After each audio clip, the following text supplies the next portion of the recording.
Hello, lovely listeners, and good morning, Kim. Good morning, Jill. Good morning, everyone. How's everyone love Jill's background? Ah, The birds. it sounds so lovely. When we first got on our phone call together, that's the first thing I heard, and it totally attracted me in. Ah, just saw the birds, but and then it went into the animals, the insects that are The in our space bugs. lately. Yes, I was sharing with Kim that Ah, last night I'm in our kitchen. My husband and I are talking. We're laughing. We're just in a very calm, funny, lighthearted space. And all of a sudden, there's something crawling on my foot. And I'm like, what's on me? And I whack it off of me. Get it off of me. And I look and I just start laughing because my reaction to it, that automatic, like, kind of survival reaction, because my brain doesn't yet know what's on me. I just know there's something on me. And then I see what it is, and it was just so funny. I was like, all right, that was a little over the top.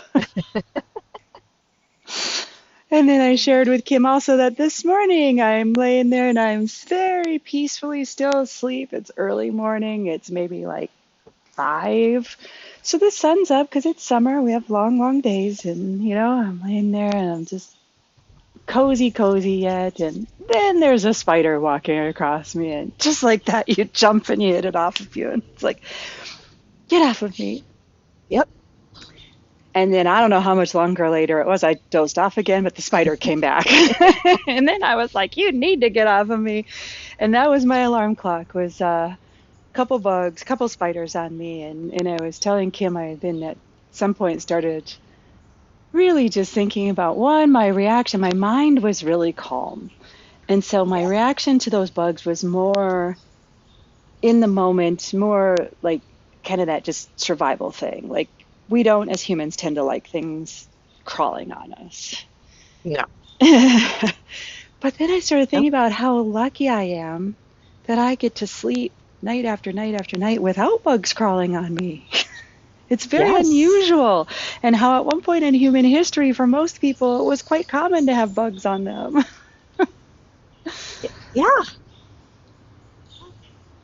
Yeah. And I was telling Jill that I had a fly that had landed on my arm, and he was just sitting there. And at first, get off me. You get annoyed when they're crawling on you. Yeah. And then he literally came back and started crawling on my other arm.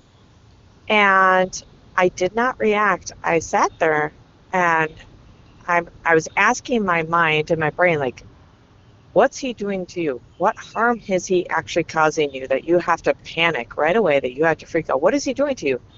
Like, I don't like him crawling on me. Okay, so, and then it went into, well, he might bite me. Like, and it wasn't even, it, it's like in my head, I was hearing kind of laughter, like, okay, so if he bites you, is that going to cause you harm? Like, not a big deal. And then I just kind of got more creative with it. I was just asking random questions until my brain was just like, oh, okay. Oh, he's done here. And then I just moved my arm and he was gone and he never came back. Um, but it's like those things that bug you. Mm-hmm. It's kind of getting a little curious with them. It's not supposed to be the overreactive. It's more like if you do react, whoa, why are you reacting? Why Yeah, are you going to that extreme? to bring the mindfulness into that Yep. moment then. Yeah, so it's like buggy mindfulness. I like that. Uh, yes.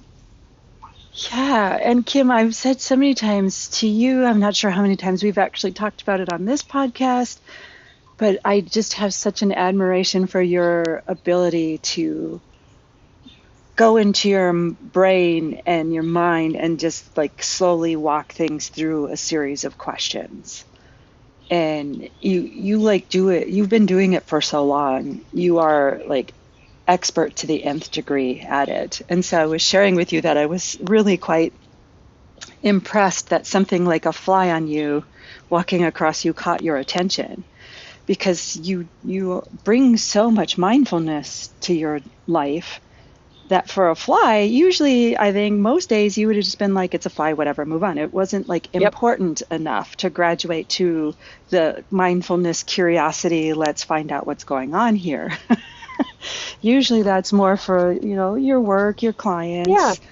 And so that stood out to us too. We were like, okay, I am hoping for those listening that perhaps they're noticing those things that used to bug them in their mind are going slower, that they're not bugging them as much, and they are able to bring that curiosity and that questioning like you do, Kim, so masterfully to their life, because it's a skill that is, what do I want to say, like crazy valuable, like off the charts when you can like, I'll call it slowly.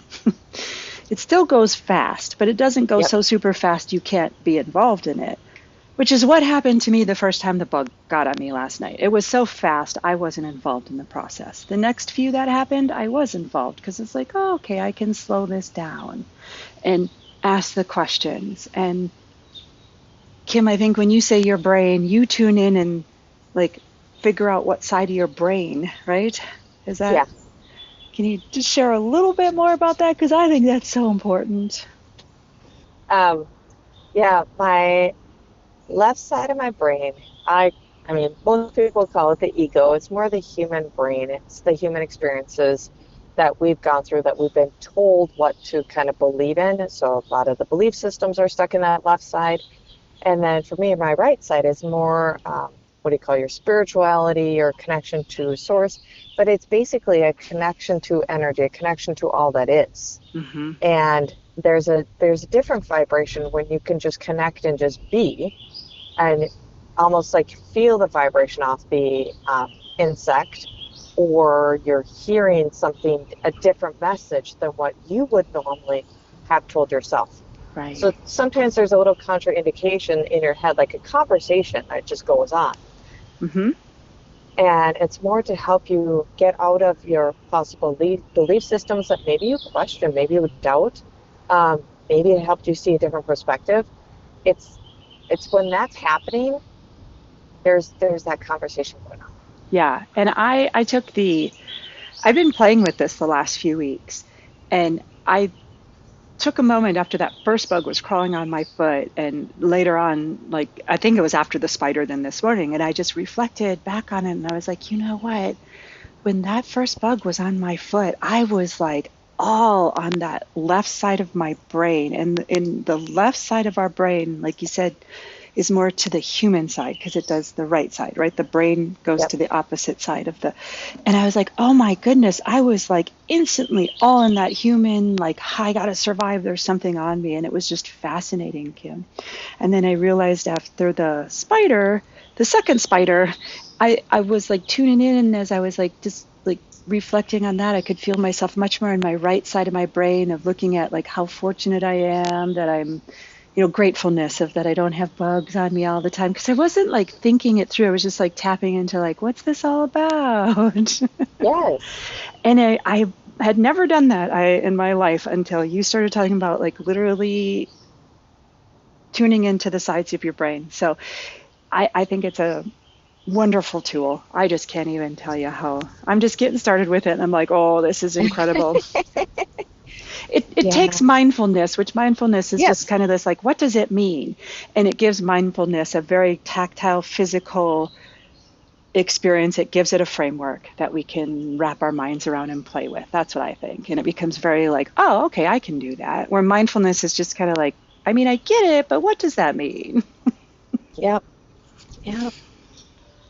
Yeah, there's a lot of information. There's a lot of classes where you can take. Well, yeah, join us as we talk about mindfulness. And a lot of times it's being okay with all the different types of conversations, being okay with just um, hearing your thoughts. What do you want to call it? Having different conversations in your head and not judging them. Just sitting back like, whoa, my brain is very active today. Wow. Mm-hmm. Kind of get curious, not angry with it, just a curiosity. That's being more mindful. Yeah, yeah. And with this brain kind of brain play that you do. Like when you're getting started with it, if you can, if you can play once a day, 2 times a day, 3 times a day, figuring out and playing with what side of your brain feels really active, it actually becomes kind of, I'm going to say it, it becomes a little addictive because it's very Yeah. fun, because it's very fun. And slowly, I think, Kim, over the years, you grew into bringing that mindful curiosity brain play, like kind of consistently throughout your day. You don't think about it, it just occurs now for you. Yep. And there's a lot of people that are when they're learning this aspect, they want to um, look for clues or cues like all over the place. A lot of people I hear, they see the numbers 1111, 222, 333, like the combination numbers. They're like, oh, angels are all around us, which they are. Okay, not saying they're not. But a lot of times people need to see those numbers or see a sign to know that it pushes them back into their mind. So if you're seeing some of those signs, say the numbers, or you're being pulled to recognizing the insects around you or just things that are bugging you, it's you're actually doing the work already. Your mind is already being mindful. Mm-hmm. Yeah. And there's not, you don't have to look for a big answer. You don't have to look in a book like, what does 222 mean? And Google search. It's more just like, whoa, I'm actually being in my mind. Wow, that's cool. Okay. Mm-hmm. And I think it's being in your mind to me means I take that as your your mind has become more of a tool for you. Your mind isn't who you are. Your mind is something that you use as a tool throughout your day, where Yeah. it's serving you. It's not ruling you. And I think that's really important. Yes. Oh, Ah, wow. awesome. Yeah. Well, man, I feel like that was the message. I'm like, cool, got done. All done. Yes. And Oh, this is a Friday, so this one goes into the weekend. yeah. Play with it, brain play. Thank you, Jill. Thank you, everyone. Yeah, thank you, Kim. All right. Hmm. Until next time.